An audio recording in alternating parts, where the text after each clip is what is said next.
morning, everybody. Welcome to our final video in the series of Preuninger's favorite GT cars.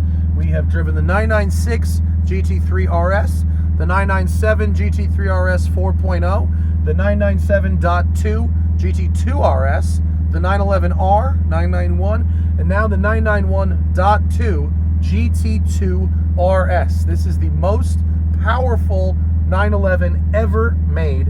It has a 3.8 liter twin turbo engine making 691 horsepower and 553 pound-feet of torque. It has all kinds of lightweight materials, a magnesium roof, carbon hood, carbon wing, carbon fenders, polycarbonate windows, titanium exhaust, but it also has twin turbo PDK and rear steer. So it weighs 3,241 pounds.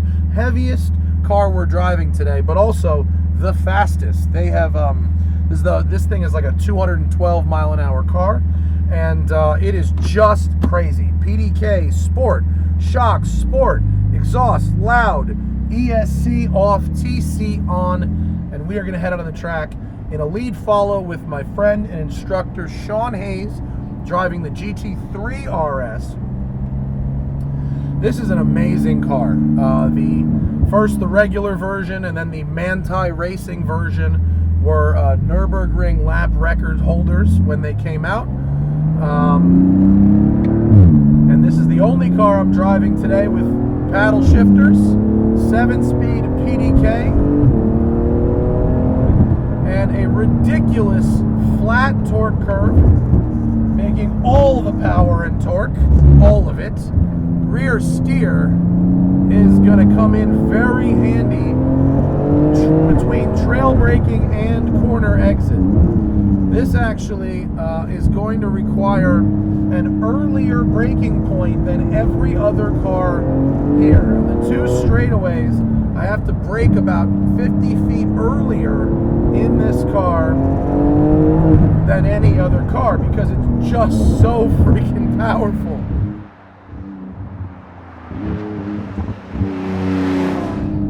But while they position it, market it, and we go along with it, calling it scary, the truth is it's extremely composed and extremely capable, and it will only kill you if you do something really dumb. So you're right there, earlier on the brake, at the end of third gear. Also, to go over that hill, I have to get into third, which means you're really, really moving. Like all the other turbo cars, you don't stab the throttle, you roll it on and squeeze.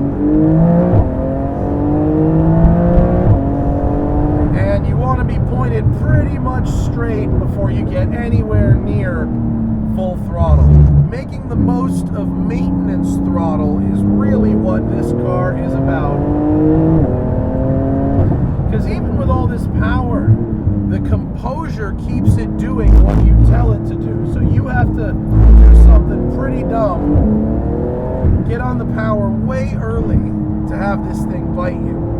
It's a longer wheelbase, and the longer Porsche wheelbases get, the more the engine moves or seemingly moves towards the middle.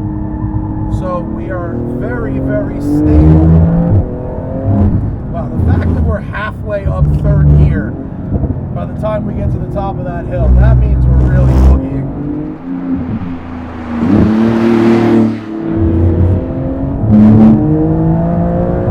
This track is literally not enough. Like, it's a beautiful track. You can run all these cars out. I'm so glad that we're here to be in a place where we can safely really push these cars and get them a little loose.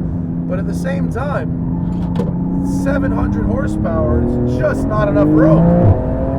Third gear, fourth gear, and that was 175 kilometers an hour, just like that. I mean, really very impressive.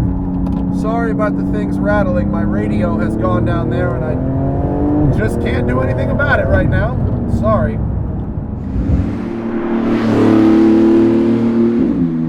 The trail braking here, as you trail brake, it uses that rear steer. The best of any car I've driven today. Well, the best of the two cars that have rear steer. Yikes. I mean, super fast, but also not ragged. You know, the McLaren 765 I just drove, you know, literally that thing wants to jump out of its own tires. This thing, it really squats and it gets that power right down. PCCBs have great feel. By the time you get to 2017, the PCCBs don't need to be warmed up anymore. They're easier to modulate. Oh wow, just tucked the nose in beautifully there.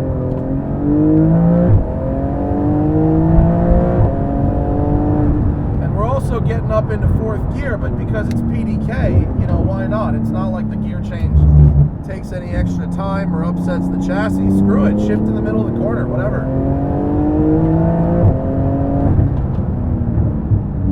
1,000 units made, and I kid you not, I saw 30 of them this past weekend at Cars and Coffee.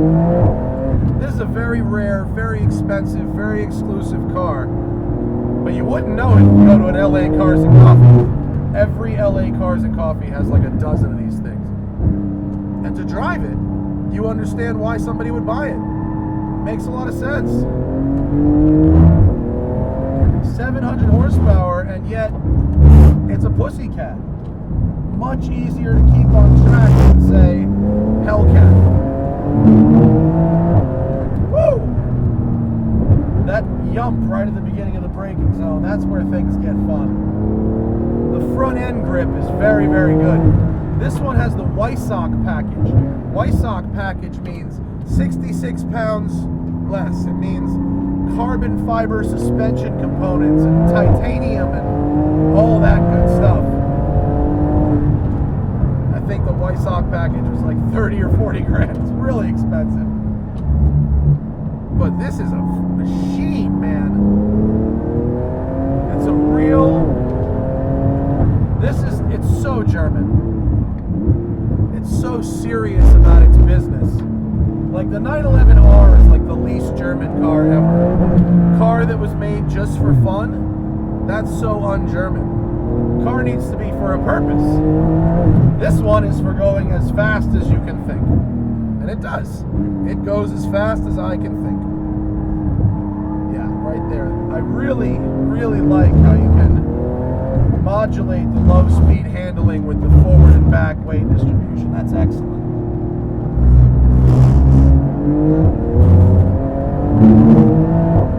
Whoa! God, moving around a bunch as I really try to power through that section there.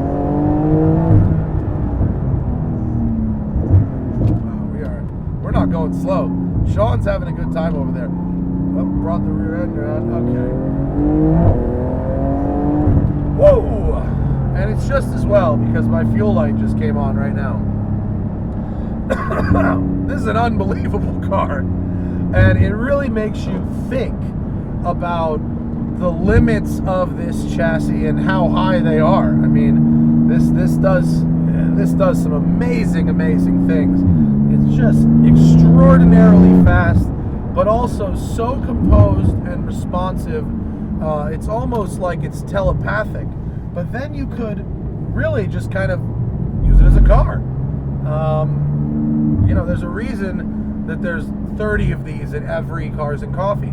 It's so usable considering the level of performance. And if you go back and watch the 997 video, GT2, I said the same thing.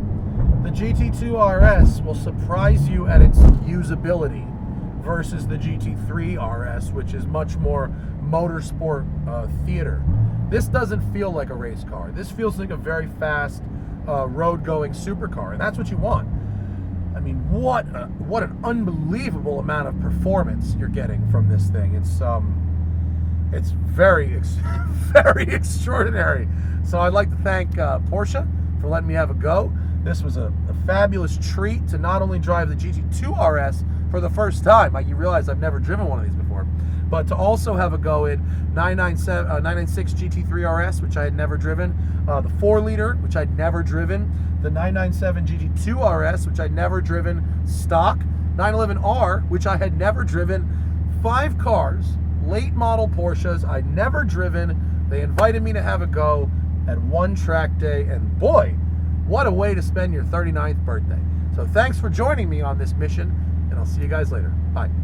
And remember, always fight your tickets. Go to offtherecord.com/TST or use code TST10 on the Off the Record app.